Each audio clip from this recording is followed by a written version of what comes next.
Je pense qu'on a progressé collectivement sur la représentation des femmes, parce que les femmes ont accès à des postes de responsabilité, parce que les femmes sont dans des enjeux, aujourd'hui, absolument tous les enjeux de la société, tous les champs de la société, et que je pense qu'on a progressé dans la presse généraliste.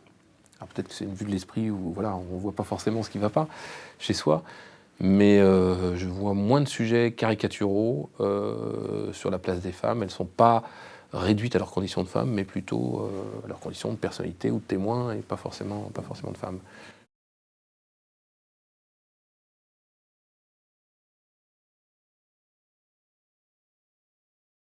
C'est vrai que très souvent, les experts ou les gens auxquels on donne la parole, notamment sur les plateaux de télé en audiovisuel, et parfois aussi en presse écrite, sont souvent des experts mâles, blancs, quinquagénaires ou plus. Globalement, les médias, vous savez comment ça fonctionne, généralement sont parfois moutonniers, et donc quand ils voient un bon expert quelque part, ils ont tendance à le rappeler, et puis ainsi tout le monde a des carnets d'adresses d'experts qui tournent peu au fond, et qui se renouvellent peu.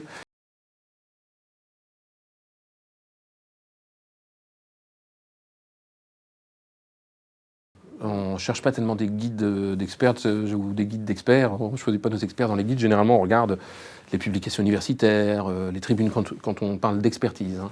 On regarde ce qui est produit voilà, dans le champ intellectuel. Et nous, on a un service débat qui fonctionne quand même assez bien avec des gens qui sont à l'affût des nouveaux talents.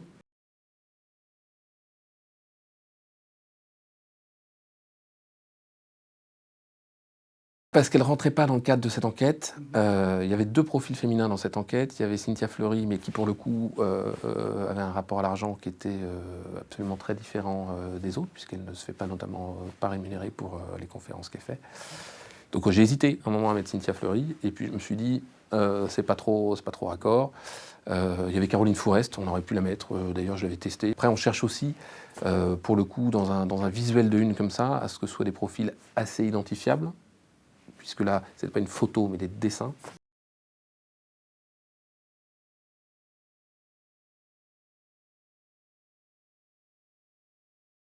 Ce qu'on compte faire, c'est déjà poursuivre l'effort qu'on a entamé. Je veux dire, nous, quand on fait des grands entretiens avec Naomi Klein, avec Toni Morrison, en ouvrant la séquence débat avec laquelle on accorde beaucoup de place, voilà, on ne le fait pas parce que c'est des femmes, encore une fois, on le fait parce que ce qu'elles ont à dire est intéressant, mais en tout cas, on ne s'interdit pas de le faire parce que ce sont des femmes. Moi, je ne veux pas faire un numéro spécial femme. Je veux pas.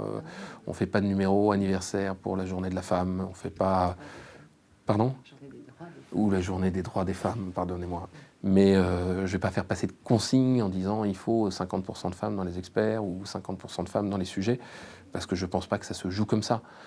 Un choix éditorial, c'est un choix éditorial.